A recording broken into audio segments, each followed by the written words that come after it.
नमस्कार दोस्तों, स्वागत है आपका SSC learning point by Singh sir. आज हम करेंगे 27 जनवरी की शिफ्ट 2 का पेपर। चलिए फिर स्टार्ट करते हैं बिना देरी किए हुए। यदि एक शंकु के आधार की त्रिज्या और त्रियक ऊंचाई क्रमशः इतनी और इतनी है तो शंकु का वक्र पृष्ठीय क्षेत्रफल क्या होगा।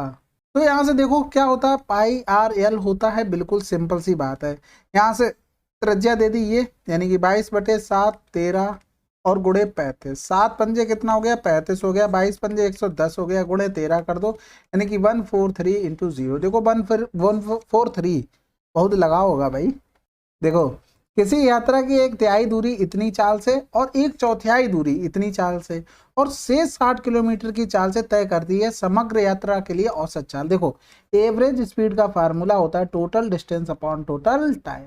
तो पहली कंडीशन में कह दिया कि एक तिहाई जाता है 30 की चाल से और एक चौथाई जाता है 50 की चाल से। तो इन दोनों का एलसीएम ले लो 12, यानी कि 12 का गुणनफल कोई भी ऐसा मान लो जो तुम्हें लगता है वो आसानी से हमें काटने में आसान रहेगा। तो हमने एक मान लिया 120, क्योंकि क्या है ना, इसका 1/3 करोगे उसके बाद हमें 30 से भी काटना है। तो इस वजह से हमने ले ली कि टोटल दूरी 130 है। तो 1/3 किया तो 40 आ गया। फिर इसका करेंगे 1/4, ठीक है, क्योंकि कह रहा था इसी दूरी का। तो 4 3 12 हो गया, 4 3 7 हो गया, बचा कितना, 50 बचा है। तो टोटल दूरी 120 हो गई। अब यहां से देखो अब निकालना पड़ेगा हमको टाइम। तो टाइम बराबर क्या हो गया, d/s हो गया।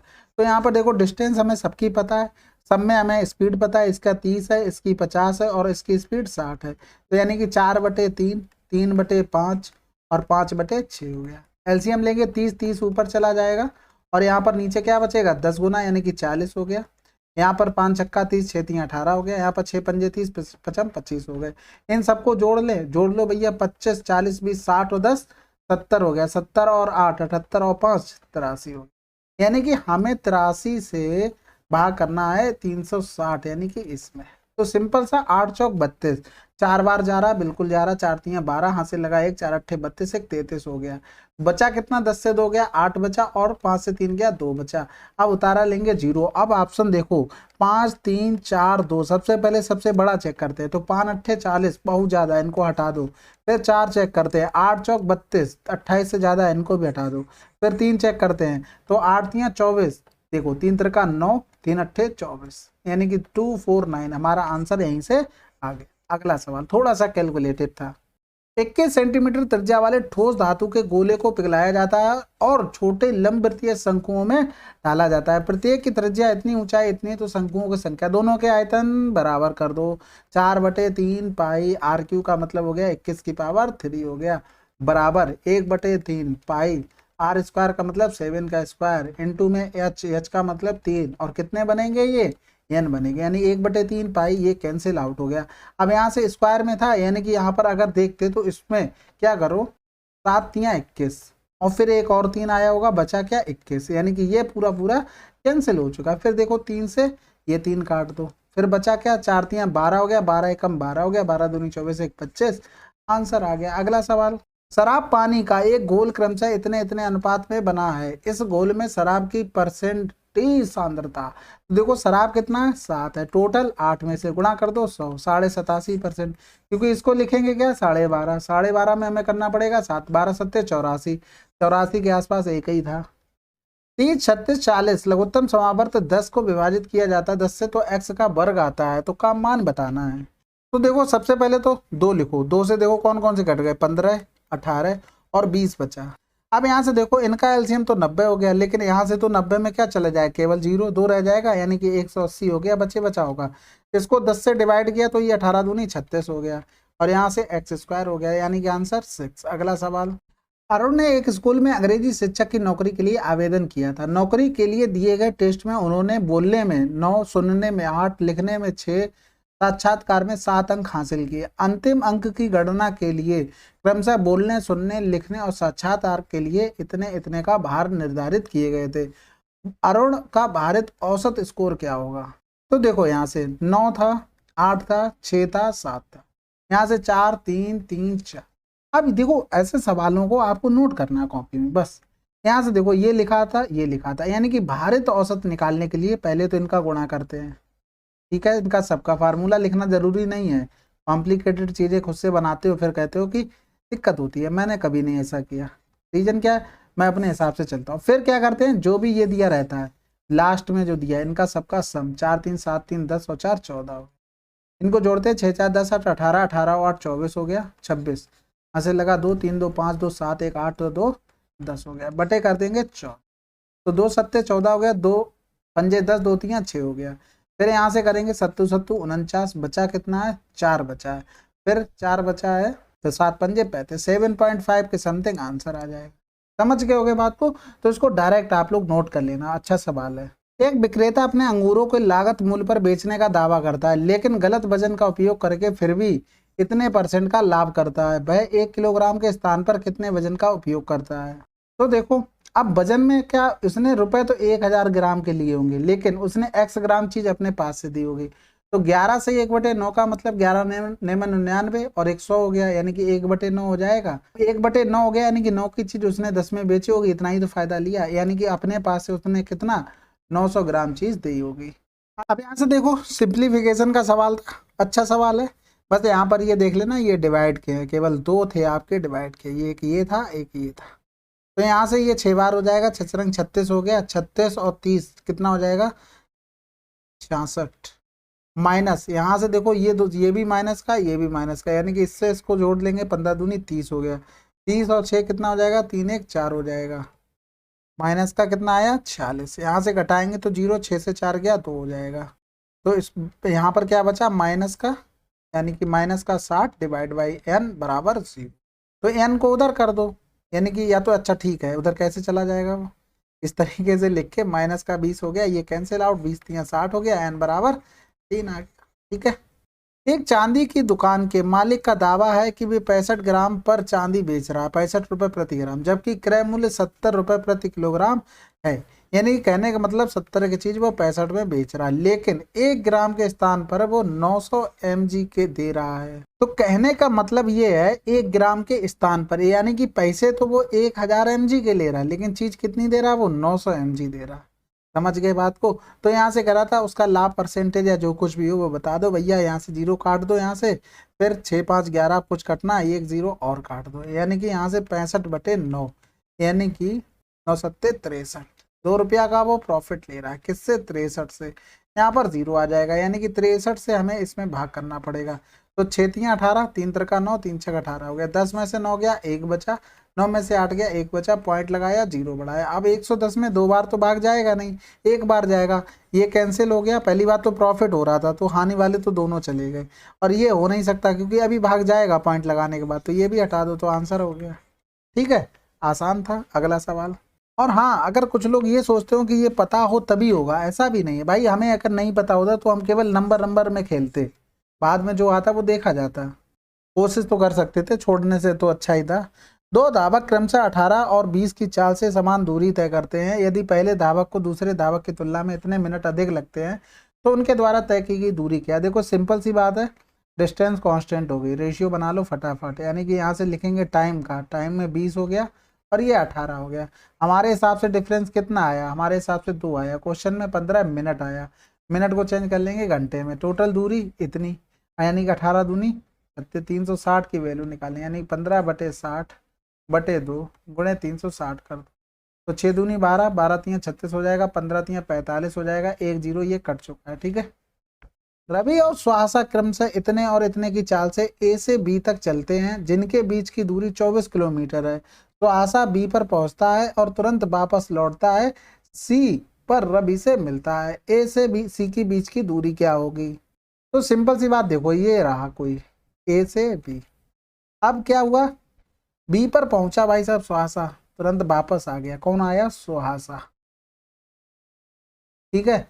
फिर सी पर मिला आके, किससे मिला आके रवि से, यानी कि रवि ने इतनी दूरी तय की, उतनी देर में उसने इतनी दूरी तय कर ली। तो समझो बात को, ये तो कितना था 24 था, यानी कि जो भी दूरी दोनों ने तय की है वो उसमें टाइम तो बराबर लगा। यानी कि अगर स्पीड में हम रेशियो देखते तो कितना था 2 और 4 का था, तो डिस्टेंस में कितना होगा उसमें भी 2 और 4 का होगा। तो हमारे हिसाब से कितनी स्पीड हो रही, दूरी हो रही 6, दोनों तरफ की, दोनों को मिलाकर। अब इसमें कितनी हो जाएगी, 24 दूनी 48 हो जाएगी। हमसे पूछा गया ए से सी के बीच की दूरी, तो हमारे हिसाब से कितनी दूरी है, 2 की, यानी कि इसका 1/3 गुना हो रहा था, इसका भी 1/3 कर देंगे, 16 आंसर। ठीक है, आसान था, लेकिन प्रैक्टिस में नहीं होगा तब दिक्कत होगी। अब यहाँ से देखो, ये तो कतई वाहियात है, दूर दूर वाले से मोहब्बत करते हैं भाई, और पास पास वाले से मोहब्बत करते हैं। 27 या 81 हो गया, 3 दूनी 6, 3 एकम 3। अगला सवाल, 5,000 पर 30% की एकल छूट और 17 और 13% की 2 क्रमिक छूट के बीच अंतर, इन दोनों का सम 30 हो रहा है, तो बस इन दोनों का, अगर ये तीनों दोनों का सम सेम हो रहा है तो इनका गुणनखंड करो, यानी कि 17 गुणे 13/100, यही डिफरेंस आएगा भाई। 5,000 का यही निकाल दो, बस ये कैंसिल आउट हो गया। यहाँ से 17 पना 85 कर लो और 13 का गुणा कर लो, 13 पंजे 65, यहाँ से लगा 6, 13 8 104 और 6 110, आंसर आ जाएगा। जिसमें भी 1105 लिखा हो ना वही आंसर लगाना, कोई जीरो से पंचायत नहीं, कुछ भी पंचायत नहीं, हम कुछ भी कर रहे हैं। ठीक है, अब यहाँ से सोच भी रहे होगे कि एक जीरो और आएगा कहाँ से। देखो सिंपल सी बात, देखो जब हम फार्मूला लगाते हैं, एकल छूट निकालते हैं, तो AB/100 लिखते हैं और फिर परसेंटेज लगाते हैं। तो ये जो 100 है ना, वो इसका 100 लिखा हुआ, अभी परसेंटेज वाला एक और 100 नीचे आ जाएगा, लेकिन उस यहाँ पर वैल्यू अलग अलग लिखी है, तो क्या मतलब है। एक निश्चित धनराशि साधारण ब्याज पर 3 वर्ष में इतनी हो जाती है, 8 वर्ष में इतनी हो जाती है, तो ब्याज दर ज्ञात कीजिए। देखो 8 से 3 गया, 5 समय में डिफरेंस आया, और फिर यहाँ से इसमें डिफरेंस करेंगे तो ब्याज का आ जाएगा। रीजन क्या है, 3 साल में प्रिंसिपल प्लस एसआई बन रहा होगा, और 8 साल में क्या रहा होगा, प्रिंसिपल प्लस SI2 रहा होगा, तो प्रिंसिपल कैंसिल आउट हो जाता है और डिफरेंस ब्याज में आ जाता है जितना ये समय होता है। तो यहाँ से डिफरेंस करेंगे, 0 हो गया, 8 से 8 गया 0 हो गया, 12 से 9 गया 3 हो गया, नहीं तो 9 बचा, 9 से 6 गया 3 हो गया, और 3 से 2 गया 1 हो गया। अब यहाँ से 3 वर्ष का निकालना पड़ेगा, तो पहले तो 1 वर्ष का निकाल लो, तो 5 दूनी 10 हो गया, 3 बचा, 5 छक्का 30, 3 5 छक्का 3, ये आ गया 1 वर्ष का। अगर हम 3 वर्ष का निकाल लें, 3 वर्ष का निकाल लें, पहले समझना, 0 3 छक 18 हो गया, 3 छक 18 1 19 हो गया, 3 दूनी 6 7 हो गया, इतना हो गया 3 साल का ब्याज। अब 3 साल में इसमें क्या क्या था, SI2 था, यानी कि P निकालने के लिए हम 26,980 से 79, चलो ये 0 हो गया, 0 हो गया, 0 हो गया, 16 से 7 गया, 9 बचा, 1 बचा, 19,000। अब इस पे हमें कैलकुलेशन करनी है बस, बाकी कुछ नहीं, आसान है सवाल। देखो थोड़े से कैलकुलेटिव अब अच्छे आए हैं, शुरू वाले तो पेपर वाकई में बहुत आसान थे, कोई बात नहीं, सबका टाइम आएगा। 19,000 और 3 वर्ष के लिए हमने निकालना था, और यहाँ पर रेट लिख दो 500, 3 साल का ब्याज कितना था, 7980 था।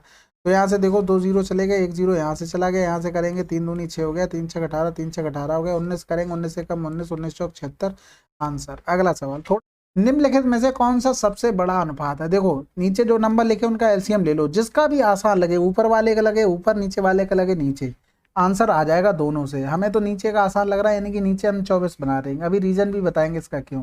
यहाँ पर 24 बनाने, 6 का गुणा 6 तियाँ 18, यहाँ पर 2 12 दूनी 24 तो 12 आ जाएगा, 8 तियाँ 24 तो 3 का ऊपर गुणा, 7 तियाँ 21 हो गया, फिर 6 चौक 24, 5 चौक 20, सबसे बड़ा कौन सा आया, 21, तो यही सबसे बड़ी भिन्न होगी भाई। सेम, अगर नीचे सेम नंबर से किसी भी नंबर में डिवाइड कर रहे हो, जो सबसे बड़ा है वो सबसे बड़ा, सबसे छोटा है वो सबसे छोटा, ये सबसे आसान तरीका होता है। एक गांव की जनसंख्या एक वर्ष में 90,000 से बढ़कर 98,000 हो गई, ठीक है, जनसंख्या वृद्धि दर बताइए। या बताओ 8,000 बढ़ी, जीरो तो पहले हटाई दो, कैंसिल, 8 बढ़ गई किससे, 90 से, गुणा कर दो 100, ये 0 से 0 यानी कि 80/9 हो गया, तो 9 8 72, 8 समथिंग आंसर। अगला सवाल, यदि 6 पुरुष किसी काम को 4 दिनों में कर सकते हैं, 3 महिलाएं उसी काम को 7 दिनों में कर सकते हैं, यानी कि 6 पुरुष 4 दिन में कर सकते हैं, और सेम काम है तो 3 महिलाएं 7 दिन में कर सकती हैं, यानी कि यहाँ से 3 दूनी 6 हो गया, यानी कि P/M एफिशिएंसी आ गई 7/8। टोटल काम निकालते तो 6 पुरुष, पुरुष की एफिशिएंसी 7 गुणे 4, टोटल काम आ गया। उसी काम को 8 पुरुष, एफिशिएंसी 7, और 3 महिलाएं, एफिशिएंसी 8 हो गया। तो यहाँ से देखो 6 चौक 24, तो ये 8 से कट जाएगा कितनी बार, 3 बार, नीचे बचा 7 तियाँ 21, ऊपर नीचे 7 3 10, 21/10 आंसर। अगला सवाल करते हैं, 8 वर्ष के बच्चे का भार इतना है, 15 वर्ष की आयु तक पहुंचते पहुंचते उसका भार इतना हो जाता है, भार में कितने परसेंट की वृद्धि हुई। तो देखो सिंपल सी बात है, 20 से कितना पहुंच गया 2, 4 से 2 गया 2, इतनी बढ़ोतरी हुई किससे, 20 से, गुणा कर दो 100, 0 से 0 110% आंसर। अगला सवाल, एक दुकानदार 3 क्रमिक छूटे दे रहा है, भाई बहुत बढ़िया बात है, अधिकतम छूट परसेंटेज बताना है। तो देखो सिंपल सी पहली बात तो इन दोनों का निकालना पड़ेगा, यानी कि 20 प्लस का 5 माइनस का 20 गुणे 5/100। ठीक है, यहां से करते तो देखो 2 मुफ्त 6 खरीदने पर, यानी कि 2 मुफ्त और टोटल कितनी 8 जा रही पास से, यानी कि 2 चौकू 8 हो गया, यानी कि यहाँ से 25% आ गया। फिर यहाँ से करते 6 खरीदें 4 मुफ्त पाए, यानी कि 6 खरीदने पर 4 मुफ्त, टोटल 10 गुणे 100 कर दो। ये कैंसिल आउट। सबसे ज्यादा छूट किस में मिली 40%, क्योंकि अभी 25 में से तो कुछ घटना है। संजू एक कार को 17 दिनों में और रोहन उसी कार को 68 दिनों में कर सकते हैं। समान कार्य को पूरा करने में जितना समय लगेगा यदि वे बारी बारी से एक एक दिन कार्य करते हैं तथा संजू पहले दिन कार्य करता है। तो 17 हो गया, 68 हो गया, ये संजू थे ये रोहन थे। 68 एलसीएम हो गया, 17 चौकू 68, 68 एकम 68 हो गया। तो यहाँ से देखो संजू बाबा शुरू कर दिए, फिर ये हो गया, यानी कि 5 काम हो गया 2 डेज का। अब यहाँ से 68 में भाग करते तो देखो कितनी बार चला जाता है, 5 एकम 5, बचा कितना 1, 5 3 15 हो गया। तो ये तो 13 बार पूरा पूरा गया, लेकिन अभी 13 काम बचा, 3 काम बचा हुआ। अब किसका नंबर आ जाएगा, इनका, यानी कि 3/4 हो जाएगा। यहाँ पर ये 13 5 से डिवाइड किया, लेकिन 2 डेज का गुणा करना पड़ेगा, तो 13 दूनी 26 हो गया। तो टोटल दिन कितने लग गए 26 प्लस का 3/4, 26 चौकू 104 हो गया, प्लस का 3/4 हो गया, यानी कि 107/4 आंसर। अगला सवाल। चलिए फिर 27 जनवरी की शिफ्ट 2 आपकी कंप्लीट हो गई है। मिलते हैं अगले वीडियो में, तब तक के लिए पढ़ते रहिए। जय हिंद, जय भारत।